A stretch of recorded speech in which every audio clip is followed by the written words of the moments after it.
What is up, guys? This is me 3 years ago, and this is me now. We all get to a point in our fitness journey where, guys, we kind of lose hope. Everything that we're doing is not working. Whatever we seem to do, it just doesn't seem to work, and we kind of end up giving up because all this effort just goes to waste. I've been there, and whether you are there or you're getting to that point, I have a couple of tips that might really help you. Let's get to the freaking gym so I can share tip number 1. All right, so I don't know about you guys, but I can get pretty bored pretty easily. Things can get kind of monotonous. So sometimes I need to switch things up. And guys, that is exactly what we are doing today. So I normally wait until about like 10:30 to go and do my workout. So I'll get up, maybe go for a little walk, do some work, and just kind of wait around until 10:30 hits. But today I didn't want to do that. Like it's been the same routine for, 6 weeks. So I'm like, I'm gonna get up, freaking get the day started, go knock out my lift right away, and then do cardio later in the day in between my classes. And then all of a sudden I started getting very excited for this new routine. It's the same stuff, just in a different order. So my advice to you on this one, for tip number 1, is switch it up, man. Make it more enjoyable for yourself. You're gonna see a lot better gains, and it's gonna be a lot more sustainable. And guess what? You're gonna be enjoying your life even more, guys. We have arrived at the gym, and we are doing chest. The other thing I'll say, right, is switching it up doesn't just have to be for your schedule. It could be for your exercise routine. So today we're switching the exercises up. I don't want to do something that is, honestly, to be quite frank, not fun. I want to have fun today. Chest is supposed to be fun, so we're gonna do some enjoyable movements, get the body moving, keep it moving, work up a good sweat, get some good fast-paced music on, and I'll show you each exercise that I am doing. I wanna roll with them, my heart that we will be a little gambling, it's fun when you're with me. Russian roulette is not the same without a gun. And baby, when it's love, if it's not rough, it isn't fun. I'll give you mine, show them what I've got. I'll give you mine, show them what I got. Everybody, know we can read them by the face. Everybody, know we can read them by the face.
Alrighty, chest workout, I'm gonna rate it. I'd give that an 8. Being that I did not eat anything before, that honestly was pretty tough to get through energy wise, but guys, switching it up can save you from falling off, from quitting, from not wanting to go to the gym anymore. This goes with anything in life too. If you switch it up, make it more enjoyable for yourself, make it more stimulating, you're going to want to do that activity. So switching it up with the schedule, switching up with the exercise selection, and guess what? We're switching up with the food today. Today's breakfast is gonna be a little different than what it normally would be on a day like today, because again, I'm freaking feeling like a switch up is going to revitalize the diet fatigue a bit without just going off the rails and saying, fuck it, I'm just going to abandon my diet. All right, so it is actually the next day, guys, but this brings me to tip number 2, okay? I got back from class and I was very, very hungry. I am very, very hungry. Now, in these moments, there are a couple things that could happen. First thing is you get home and you kind of just open the cabinet and reach for whatever's there. And this is very, very easy to do. And this is something that we resort to a bunch. The only problem is, right, a lot of the times the stuff that's in our cabinet or really easy to eat is junk food. So you can either, one, just stock your cabinets with beef jerky and protein bars and stuff like that, or this is what I recommend. And this might sound a little like cheesy or whatever, but take a second. If you're really, really hungry and you get home, just take a second and breathe. Just take a deep breath and realize what state you're in. You are hungry. Your body's asking for food. It is asking for nutrition. Is asking for something that is going to sustain it well, right? So instead of just willy-nilly out of impulse grabbing something that tastes good and that might not be very healthy,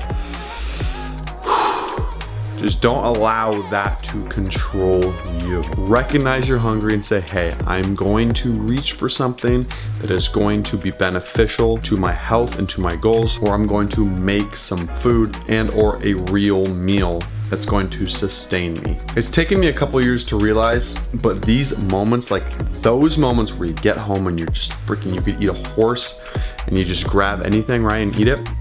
Those moments where you just take a second, you slow down, you come to your senses and say, all right, this isn't that urgent. I don't need to grab for something right now. I don't need to just open the jar of peanut butter and start shoving it into my mouth. Let me just reach for some ready-made chicken and rice and avocado, or a protein bar or an RX bar or something. Just slow it down a bit. Reduce those impulsive decisions.